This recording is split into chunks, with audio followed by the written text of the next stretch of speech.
말씀 같이 살펴보도록 하겠습니다. 오늘은 신명기 부분을 살펴보는 시간인데요. 설교 제목은 더 큰 은혜로 인도하시는 하나님입니다. 성경 구절은 한 절입니다. 신명기 30장 6절입니다. 우리 같이 한 목소리로 읽어보겠습니다. 시작. 내 하나님 여호와께서 내 마음과 내 자손의 마음에 할례를 베푸사 너로 마음을 다하며 뜻을 다하여 내 하나님 여호와를 사랑하게 하사 너로 생명을 얻게 하실 것이며. 네, 한 절만 읽어보도록 하겠습니다. 이 본문에 대한 구체적인 내용은 영상을 본 후에 설명을 하도록 하겠습니다. 신명기는 우리가 잘 아는 것처럼 모세가 쓴 5권의 성경 중에 마지막 5번째 성경입니다. 신명기는 말 그대로 모세가 죽기 전에 마지막으로 한 고별 설교입니다. 이 고별 설교를 통해서 모세가 그리고 하나님께서 강조하는 것은 이스라엘 백성이 얼마나 하나님 앞에서 죄가 많은 존재였는지, 얼마나 불순종하고 완고하고 고집이 많은 존재였는지를 보여주고 드러내는 데 그 목적이 있습니다. 하나님께서는 우리가 지난 시간에 민수기에서도 살펴본 것처럼 하나님께서는 은혜를 계속해서 베푸시는데 사람들은, 이스라엘 백성들은 하나님을 향해서 계속 불평하고 원망하고 불신을 표현합니다. 그럼에도 불구하고 하나님은 결국 신실한 하나님으로서, 하나님의 신실한 성품으로 하나님의 언약을 끝까지 이루어 가시죠. 이 신명기는 특별히 많은 법들을 얘기하는 것 같지만 그냥 단순히 율법을 말하는 데 초점이 있는 것이 아니라 하나님께서 우리에게 원하시는 것이 무엇인지, 하나님께서 우리가 어떻게 살기를 원하고 계신지, 그리고 하나님께서 우리에게 베푸시는 은혜가 무엇인지를 신명기에서 잘 드러내주고 있습니다. 오늘 영상을 볼 텐데요. 크게 오늘은 3개의 제목으로 나눠서 살펴보고 설명을 하도록 하겠습니다. 영상을 같이 보도록 하겠습니다.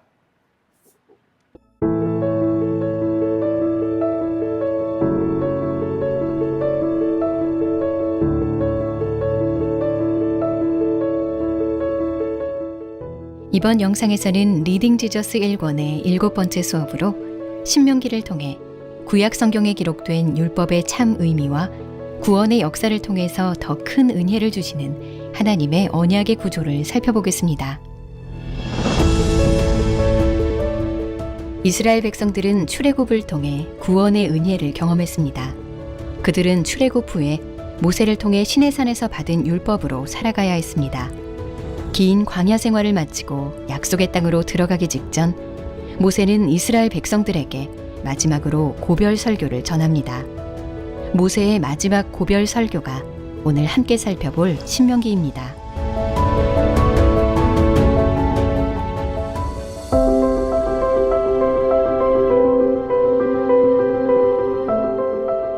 신명기는 구약 성경의 핵심이라고 불립니다. 그 이유는 모세오경의 정점을 이루고 구약 성경 전체, 특히 여호수아부터 열왕기하까지의 내용에 지대한 영향을 미치기 때문입니다. 신명기는 헬라어 제목 듀테로노모스에서도 보여주듯이 율법에 초점을 둔 책이라는 것을 알 수 있습니다. 하지만 신명기가 율법만 다룬다고 생각한다면 오해입니다. 신명기는 율법에 관한 책인 동시에 은혜에 관한 책이기도 합니다. 그렇다면 하나님께서 율법을 이스라엘 백성에게 주신 목적이 무엇일까요? 대개 율법이라고 하면 그저 순종해야 하는 계명 또는 행위로 의로움을 얻기 위한 수단처럼 여기는 사람들이 있습니다.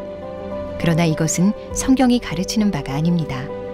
율법은 하나님이 이스라엘 백성에게 주신 은혜의 선물이며 또한 하나님의 백성들이 율법에 순종하며 거룩하게 살아가도록 나침반과 같은 역할을 하는 것을 알 수 있습니다.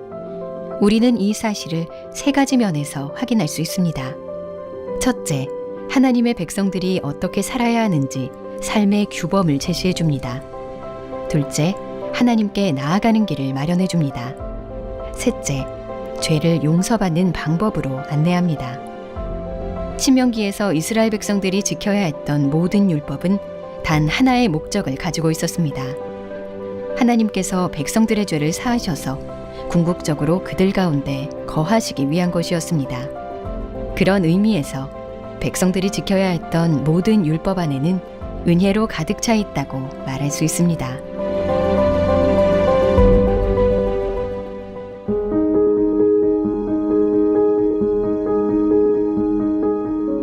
신명기에서 율법을 지킨다는 것은 하나님에 대한 사랑을 표현하는 것이었습니다. 하나님께서는 이스라엘에게 은혜를 먼저 주시고 그 다음에 율법에 순종하도록 부르셨습니다. 이스라엘 백성은 은혜에 대한 반응으로 하나님께 순종해야 했습니다. 율법이 결코 은혜를 앞서지 않습니다. 항상 그 뒤에 나오죠. 은혜, 그 다음에 율법. 이것이 하나님께서 이스라엘과 맺으신 언약의 첫 번째 구조입니다. 그리고 하나님께서는 모세를 통해 순종을 조건으로 이스라엘에게 복을 약속하셨습니다. 여기서 복이란 생명을 포함하고 아브라함에게 하신 약속과 연관됩니다. 아브라함의 자손인 이스라엘 민족이 복의 근원이 되고 그들을 대적하는 적들을 패하게 하신다는 내용을 담고 있죠. 그러나 동시에 불순종에 대해서는 저주를 경고하셨습니다. 여기서 저주란 죽음을 포함하고 이스라엘이 약속의 땅에서 쫓겨난 채 흩어지게 된다는 내용을 담고 있죠. 복 또는 저주, 이것이 이스라엘과 맺으신 율법 언약의 두 번째 구조입니다. 은혜, 율법, 복, 저주. 약속의 땅에서 하나님 나라가 실행되는 구조입니다. 조상들을 따라 불신앙과 불순종을 반복할 것인가? 아니면 조상들을 통해 교훈을 얻었으니 믿음과 순종의 삶을 살 것인가? 이것이 바로 언약의 구조 안에서 신명기가 던지는 가장 중요한 질문입니다. 신명기를 자세히 들여다보면 이스라엘의 미래가 그리 희망적이지 않습니다. 왜냐하면 모세는 신명기에서 이스라엘이 그들의 조상보다 더 나을 것이 없다고 거듭해서 말하고 있기 때문입니다.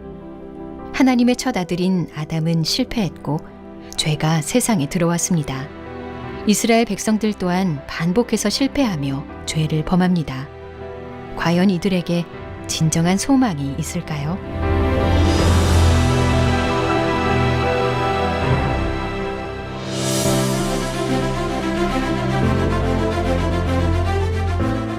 이 질문에 대한 답은 하나님의 언약 구조의 마지막 요소인 구원을 주시는 더 큰 은혜로 이어집니다. 하나님은 이스라엘이 불순종으로 실패할 것을 알고 계셨습니다. 그러나 하나님은 신실하신 분이셨습니다. 하나님께서는 이스라엘에게 구원 역사를 통한 더 큰 은혜를 베푸실 것을 약속하셨습니다. 하나님은 이스라엘 백성들에게 여호와께로 돌아오라고 말씀하셨습니다. 마음을 다하고 뜻을 다해 여호와의 말씀을 들으면 하나님께서 구원의 은혜를 베풀어 주실 것이라고 말이죠. 그러나 이 말씀 앞에 또 다른 질문이 생깁니다. 이러한 악순환이 반복되지 않을까? 하나님의 아들인 이스라엘이 은혜를 경험하고도 다시 죄를 범하지 않을까? 이 질문에 대한 해답은 신명기 30장 6절에서 찾을 수 있습니다.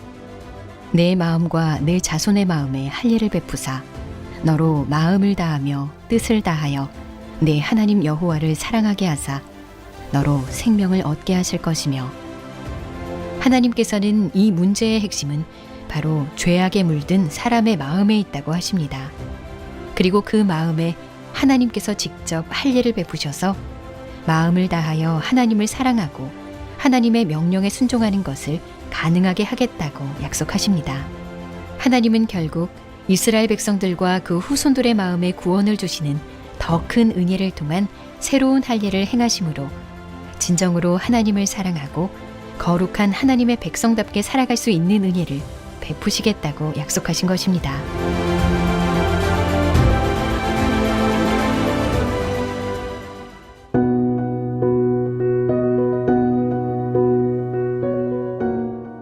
이제 이스라엘 백성들에게 약속의 땅이 눈앞에 다가왔습니다. 하나님의 백성인 이스라엘은 가나안에 곧 들어갈 것입니다. 그리고 그들이 약속의 땅에 머물고 싶다면 모세를 통해 주어진 하나님의 계명에 순종해야 합니다. 실패했던 조상들과 달리 그들은 성공할 수 있을까요? 만약 성공한다면 하나님 나라가 그들을 통해서 실현될 것입니다. 하지만 실패한다면 우리는 또 다른 하나님의 아들을 기다려야 합니다. 우리는 구원의 역사를 통해 이스라엘 백성이 실패한 사실을 잘 알고 있습니다. 그래서 구약은 장차 오실 구원자를 기다리게 합니다. 하나님께서는 약속하신 대로 그의 아들을 보내주셨습니다. 그분은 하나님과 맺은 언약 관계 안에서 완전한 믿음과 순종의 삶을 사신 분이십니다. 하나님께서는 예수님을 통해 우리를 구원하시고 더 큰 은혜 가운데 성령으로 우리 마음을 새롭게 하셨습니다. 그 은혜는 우리에게 새 마음을 주어서 우리가 온 마음과 뜻과 힘을 다해 하나님을 사랑하게 합니다.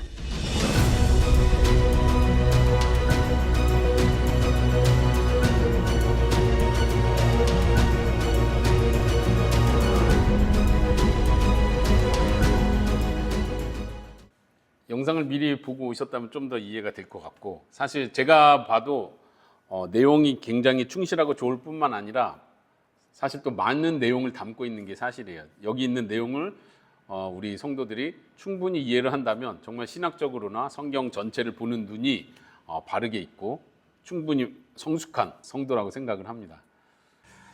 우리가 하나하나씩 성경 전체를 할 동안 계속 어쩌면 그리스도 중심으로 반복되는 이야기를 우리가 계속 할 거라고 생각을 합니다.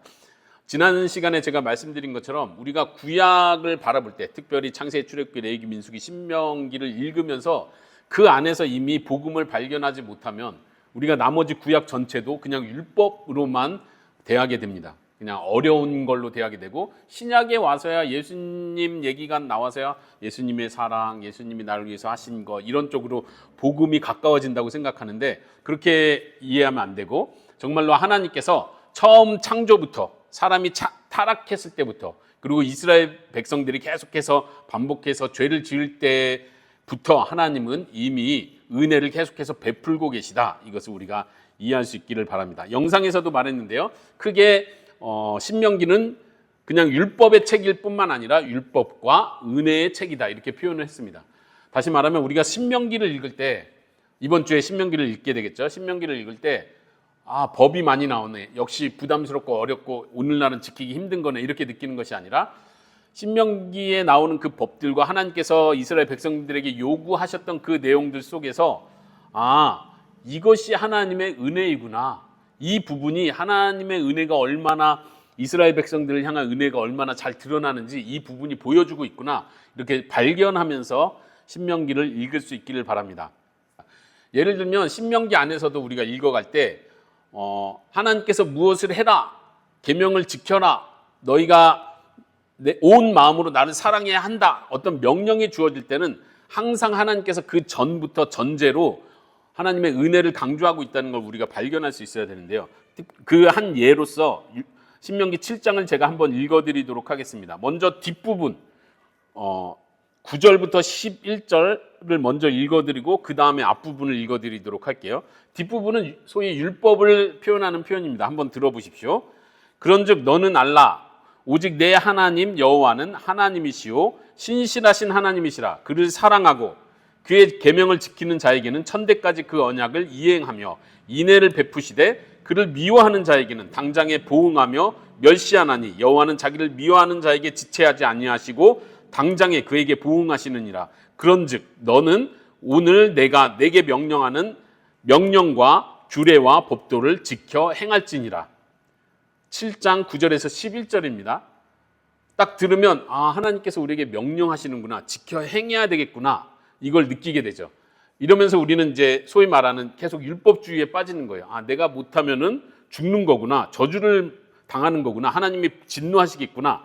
그러나 그 앞부분 7장 6절에서 8절, 바로 제가 읽어드린 바로 그 앞부분을 읽어드리면 어디서 우리가 은혜를 발견해야 되는지 알게 됩니다. 이 부분도 한번 잘 들어보십시오. 6절부터 너는 여호와 내 하나님의 성민이라. 내 하나님 여호와께서 지상 만민 중에서 너를 자기 기업의 백성으로 택하셨나니 여호와께서 너를 기뻐하시고 너를 택하심은 너희가 다른 민족보다 수요가 많기 때문이 아니니라. 너희는 오히려 모든 민족 중에서 가장 적으니라. 여호와께서 다만 너희를 사랑하심으로 말미암아 또는 너희 조상들에게 하신 맹세를 지키려 하심으로 말미암아 자기의 권능의 손으로 너희를 인도하여 내시되 너희를 그 종 되었던 집에서 애굽 왕 바로의 손에서 속량하셨나니.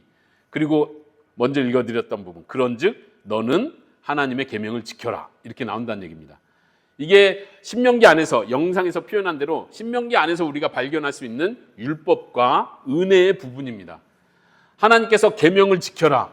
계명을 지키지 않으면 하나님께서 보응하신다. 당장에 보응하신다. 그런데 그 앞에 있어서 하나님께서 하시는 말씀은 무엇이냐면 내가 먼저 너희를 선택했다. 이 이야기를 합니다. 선택하신 그 근거도 말씀하시죠. 너희가 순종을 잘 했기 때문에 선택했다. 이렇게 말하지 않는 거예요. 아브라함이 내가 명령한 것을 순종했기 때문에 내가 아브라함을 선택한 거다. 이렇게 말하지 않는 것처럼 이스라엘 선택하신 이유를 여기에 말씀하십니다. 다른 민족보다 숫자가 많았기 때문이 아니다. 훌륭하고 뛰어난 민족이었기 때문에 이스라엘을 너희를 택한 것이 아니다. 오히려 너희 민족은 가장 적은 민족이었다. 다만 너희를 사랑하셨기 때문에 또 너희들의 조상들에게 하신 하나님의 언약의 맹세 때문에 너희를 애굽 땅에서 인도하여 냈다. 제가 여러 번 반복해서 말씀드린 것처럼 하나님께서는 이미 이스라엘 백성들을 먼저 선택하시고 하나님의 언약을 지키시기 위해 그들을 구원하셨습니다. 그리고 구원하신 이스라엘 백성, 하나님이 내가 너의 하나님이 되어주겠다. 너희는 나의 백성이다 라고 말씀하시고 그 백성들에게 어떻게 살아야 할지 법을 주셨다는 얘기입니다. 이것이 하나님의 은혜입니다. 다시 말하면 하나님께서 율법을 주신 것 자체가 하나님의 은혜입니다. 영상에서 설명했죠. 세 가지로 설명했습니다. 율법의 목적, 율법이 우리에게 가르쳐주는 것은 첫 번째는 하나님의 뜻이 무엇인지, 하나님이 우리가 어떻게 살기를 원하시는지를 가르쳐주는 것이 하나님의 율법입니다. 그 율법은 귀하고 거룩한 것입니다. 또 두 번째, 세 번째는요, 하나님께 나아가는 방법을 가르쳐줍니다. 특별히 제사법이죠. 그리고 또 더 중요한 것은 우리가 죄를 지었을 때 하나님 앞에 백성으로서의 자격이 되지 않는 우리의 모습을 아시는 하나님께서 우리가 죄를 지었을 때 어떻게 용서받을 수 있는지에 대해서도 쭉 설명한 것이 하나님의 율법입니다. 그렇기 때문에 우리가 출애굽기든 레위기, 민수기, 신명기를 읽어갈 때 많은 법들이 나올 때, 율법들이 나올 때 이것을 보고 하나님께서 사람들을 옥죄기 위해서 무거운 짐을 주셨구나. 죄를 깨닫게 하시고자 하는 그 목적 하나로 사람들에게 하나님이 요구하는 게 얼마나 무거운지를 느끼게 해주셨구나. 이렇게만 느끼는 것이 아니라 물론 율법을 통해서 우리는 죄를 깨닫습니다. 그러나 더 중요한 것은 율법 그 자체 안에서 하나님의 은혜를 볼 수 있어야 되는 줄로 믿습니다. 율법을 주신 것이 하나님의 은혜입니다. 그 율법 안에는 하나님의 은혜가 가득 차 있습니다. 설교 제목도 그렇고 영상 안에서도 더 큰 은혜라는 표현을 썼습니다. 하나님은 우리에게 은혜를 주시는데 그 은혜 위에 은혜를 계속해서 더해 가십니다. 사람이 죄를 졌을 때 그 죄를 용서해 주시는 것도 은혜였습니다. 사람이 하나님을 멀리 떠나갔을 때 죄를 용서받을 수 있는 방법을 주신 것도 은혜였습니다. 그리고 반역의 순간에도 계속해서 하나님께서 긍휼을 베푸시는 것. 그런데 하나님은 그 위에 더 큰 은혜를 계속해서 우리에게 주기를 원하십니다. 하나님께서 오늘 신명기 30장 6절에서 말씀하십니다. 모세의 마지막 설교예요. 모세는 지금 이스라엘 백성들을 40년 동안 인도한 사람입니다. 모세는 증인이에요. 1세대뿐만 아니라 2세대조차도 하나님 앞에서 얼마나 연약하고 죄가 많은 본성을 가진 사람인지를 모세는 너무나 잘 알고 있습니다. 그래서 신명기를 설교하면서 하나님께서 사람들에게 뭘 요구하시는지, 그리고 이스라엘 백성 너희들이 얼마나 하나님을 거역했는지를 계속해서 신명기 안에서 말해주고 있습니다. 오늘 읽은 본문 신명기 30장 6절의 말씀은요, 하나님께서 이스라엘 백성들에게 하시는 말씀이에요. 약속의 말씀이에요. 어떤 약속이냐면 너희들은 여전히 죄를 짓고 실패할 것이다. 그러나 이 죄의 문제를 해결할 수 있는 건 나 여호와 하나님 나뿐이다. 이것이 바로 너희에게 주는 가장 큰 은혜, 더 큰 은혜이다라고 하나님께서 말씀하시는 부분입니다. 결국 사람의 문제는 그 마음에 있습니다. 그래서 하나님께서는 너희 마음에, 그리고 너희 자손의 마음에 할례를 베푸는 일을 하겠다. 마음에 할례를 베푼다는 얘기는 마음을 새롭게 만드신다는 뜻입니다. 그래서 그 일을 통해서 너로 마음을 다하고 뜻을 다하고 내 하나님 여호와를 사랑하게 하실 것이다. 이렇게 말씀하십니다. 사실 신명기 31장에 보면요, 하나님께서 모세가 죽기 직전 모세에게 마지막 하시는 말씀이 있습니다. 모세뿐만 아니라 모세와 함께 여호수아도 하나님 앞에 나오라고 해서 아주 중대한 말씀을 하십니다. 그 말씀은 이제 신명기 31장 16절부터 쭉 그 이후에 있는데요. 제가 한번 읽어 드리겠습니다. 이 부분도 한번 잘 들어보십시오. 하나님께서 모세에게 뭐라고 말씀하시냐면 이 이스라엘 백성이, 그러니까 1세대는 이미 40년을 지나면서 다 죽었죠. 지금 모세가 설교하고 있는 그 대상은 다 광야 2세대가 됩니다. 이 광야 2세대들도 여전히 가나안 땅에 들어가게 되면 죄를 지을 것이다, 이 이야기를 합니다. 그 부분을 길게 말씀하시는데 제가 한번 쭉 읽어드리겠습니다. 한번 잘 들어보십시오. 또 여호와께서 모세에게 이르시되 너는 내 조상과 함께 누우려니와 이 백성은 그 땅으로 들어가 음란히 그 땅의 이방신들을 따르며 일어날 것이요 나를 버리고 내가 그들과 맺은 언약을 어길 것이니라. 하나님께서 분명히 말씀하십니다. 계속해서요. 내가 그들에게 진노하여 그들을 버리며 내 얼굴을 숨겨 그들에게 보이지 않게 할 것인즉 그들이 삼킴을 당하여 허다한 재앙과 환난이 그들에게 임할 때 그들이 말하기를 이 재앙이 우리에게 내림은 우리 하나님이 우리 가운데 계시지 않은 까닭이 아니냐 할 것이라. 이스라엘 백성들이 자기들이 죄를 짓고 재앙이 임하고 나면 그때 와서 말하는 것이 하나님이 우리와 함께 계시지 않는가 보다. 그러니까 이런 재앙들이 닥치고 하나님이 우리를 보호해 주시지 않지라고 말할 것이라고 하나님이 미리 예언하시는 거예요. 계속해서요. 또 그들이 돌이켜 다른 신들을 따르는 모든 악행으로 말미암아 내가 그때 반드시 내 얼굴을 숨기리라. 그러므로 이제 모세에게 명령합니다. 너는 이 노래를 써서 이스라엘 자손들에게 가르쳐 그들의 입으로 부르게 하여 이 노래로 나를 위하여 이스라엘 자손들에게 증거가 되게 하라. 이스라엘 백성 2세대가 가나안 땅에 들어가면 그들도 똑같이 죄를 지을 텐데 그러니까 너는 노래를 만들어서 그들로 하여금 그 노래를 외우고 부르게 만들어라. 이제 신명기 그 뒷부분이 실제로 모세가 만든 그 노래 내용이 쭉 나오는 것입니다. 모세는 하나님의 명령을 받들어서 반드시 하나님을 떠날 이스라엘 백성들에게 노래를 가르쳐서 외우게 해라. 근데 그 외우게 하는 목적이 뭐냐면 그 노래를 부르다 보면 마음이 자꾸 착해져서 이제 순종하겠지, 이런 목적이 아니라 하나님이 말씀하시는 게 금방 읽어드린 부분이요. 이스라엘 자손들에게 증거가 되게 하라. 너네가 입으로 불렀지. 그런데 그 일을 너네가 실제로 실천한 거야. 죄 지으면 안 된다. 하나님의 은혜를 베푸셨다. 하나님은 너희들이 돌아오면 용서를 베푸실 것이다. 그런데 그걸 노래로 불렀는데 너희가 똑같이 그런 악을 행하고 있다. 이런 증거를 삼기 위해서 노래를 가르쳐 부르게 하라고 했습니다. 계속해서 뒷부분까지 읽어볼게요.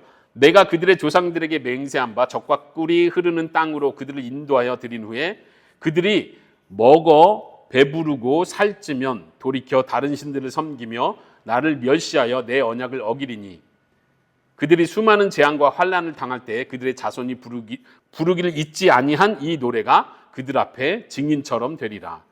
나는 내가 맹세한 땅으로 그들을 인도하여 드리기 전 오늘 나는 그들이 생각하는 바를 아노라. 하나님께서 모세에게 미리 말씀하십니다. 이 백성들도 1세대와 다르지 않게 가나안 땅에 들어가서조차 죄를 지을 것이다. 모세의 마음이 어땠을까요? 모세의 마음이 어땠을까요? 하나님이 그 말씀하셨을 때 그럴 리가 없어요. 절대 안 그럴 거예요. 하나님 왜 못 믿으시죠? 이렇게 대답한 게 아니라 아마 마음속으로 모세도 동의를 했을 거라는 생각이 듭니다. 모세는 광야 40년 동안 너무 많은 고통을 당했습니다. 이스라엘 백성들이 모세를 향해서 원망했고 하나님을 향해서 원망하는 그 현장에 모세는 항상 있었습니다. 중보기도를 해야 됐고 이스라엘 백성들이 얼마나 고집이 세고 악한지를 알았습니다. 그리고 2세대도 똑같이 그러한 죄의 본성이 있다는 걸 모세가 모를 리가 없습니다. 모세가 이런 표현을 하죠. 이 부분은 이제 지난주 민수기 11장의 내용인데요. 이스라엘 백성들이 계속해서 모세에게 불평을 할 때 모세가 하나님께 기도하는 내용입니다. 어떻게 기도하는지 한번 보십시오. 이것도 읽어드릴게요. 어찌하여 주께서 종을 괴롭게 하십니까? 어찌하여 내게 주의 목전에서 은혜를 입게 아니하시고 이 모든 백성을 내게 맡기사 내가 그 짐을 지게 하시나이까? 이 모든 백성을 내가 배었나이까? 임신했습니까? 내가 그들을 낳았습니까? 어찌 주께서 내게 양육하는 아버지가 젖먹는 아이를 품듯 그들을 품에 품고 주께서 그들의 열조에게 맹세한 땅으로 가게 하시나이까? 계속해서 기도하는 거예요. 이 모든 백성에게 줄 고기가 내게 어디서 얻으리이까? 그러니까 고기를 달라고 지금 원망하는 순간입니다. 그들이 나를 향하여 울며 이르되 내게 고기를 주어 먹게 하라 하온즉 책임이 심히 중하여 나 혼자는 이 모든 백성을 감당할 수 없나이다. 주께서 내게 이같이 행하실진대. 잘 들어보시오. 구하옵나니 뭐라고 구하죠? 내게 은혜를 베푸사. 뭐라고 구하죠? 내게 은혜를 베푸사 즉시 나를 죽여 내가 고난당함을 내가 보지 않게 하옵소서. 이 모세의 심정이 막 느껴지는 순간입니다. 제가 이 백성들 다 임신해서 낳았습니까? 내 자식입니까?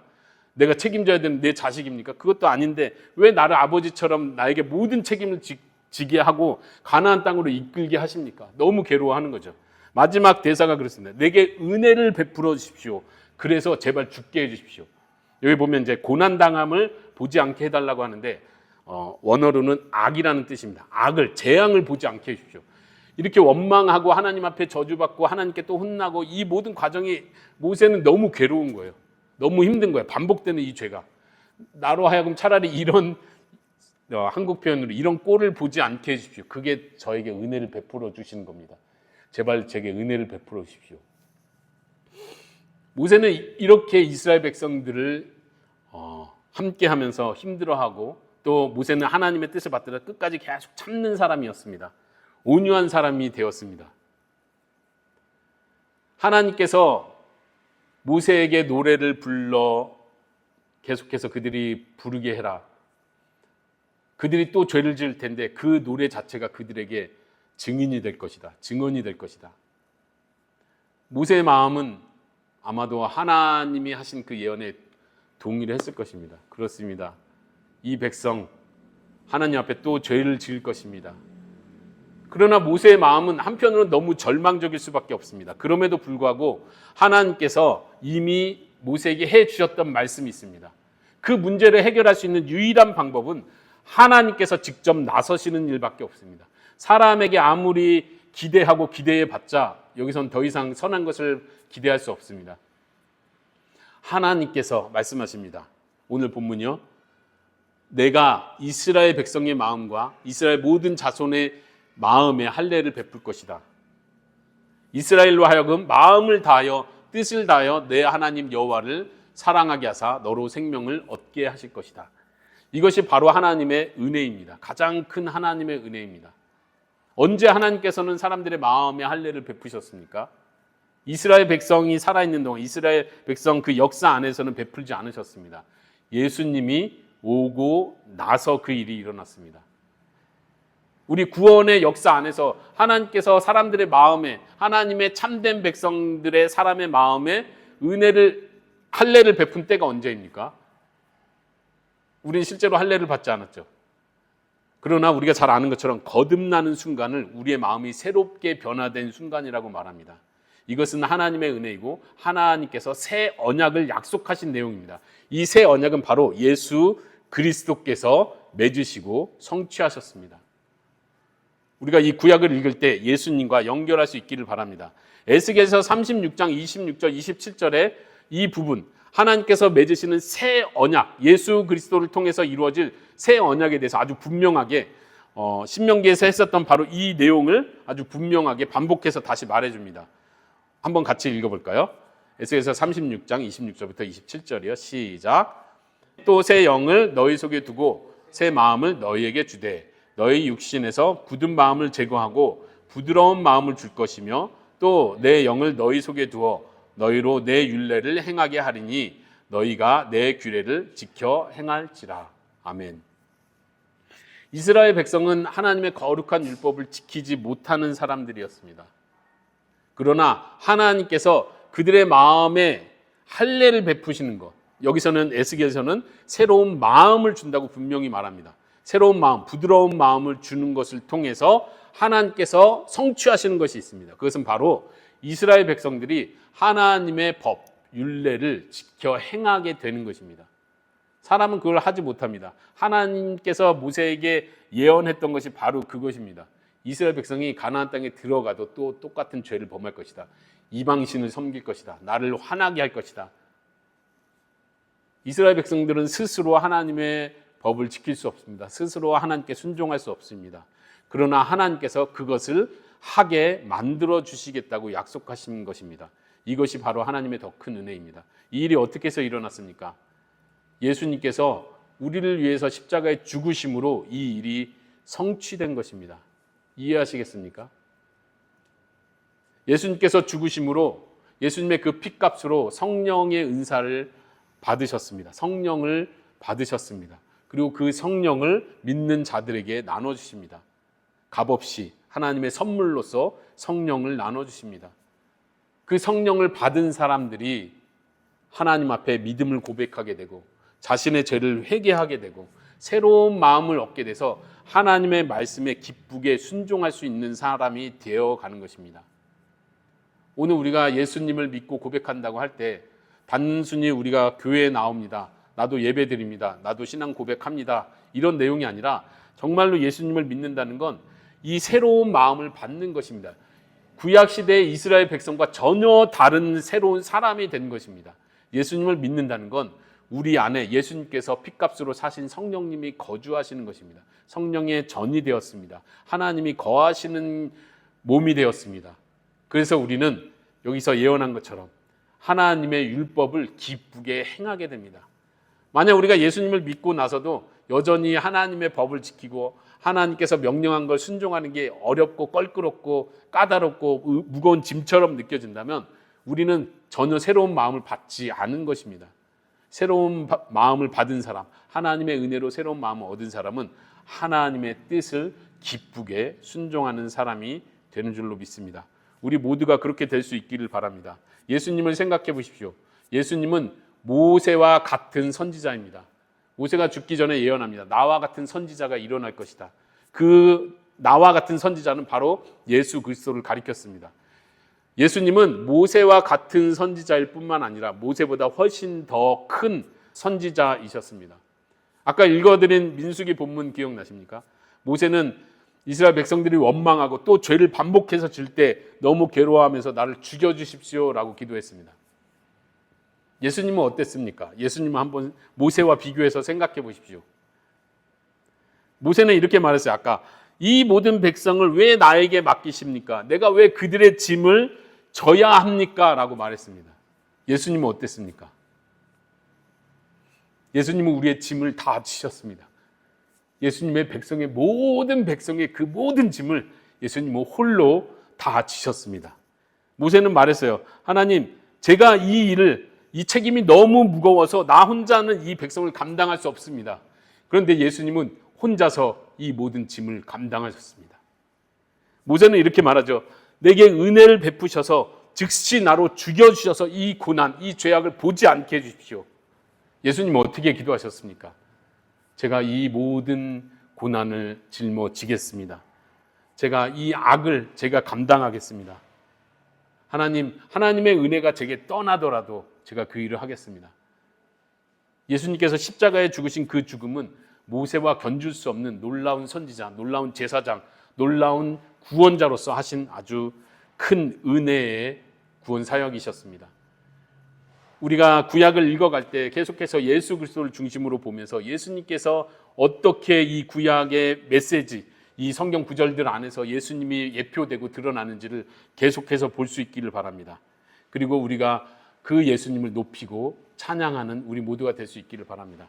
예배 시간마다 예수님을 찬양하고 예수님을 높이는 것이 그냥 추상적이고 막연한 그냥 노래 멜로디를 따라서 그냥 입술로 고백되는 것이 아니라 예수님을 우리 마음 가운데 계속 생각하고 예수님이 하신 일에 구체적으로 어떤 일인지를 생각하면서 예수님을 진심으로 우리 마음을 다해 높이고 찬양할 수 있기를 바랍니다. 살아계신 하나님 감사합니다. 이 시간도 예수님을 생각할 수 있는 시간, 예수님을 바라볼 수 있는 시간을 저희에게 허락하여 주셔서 감사합니다.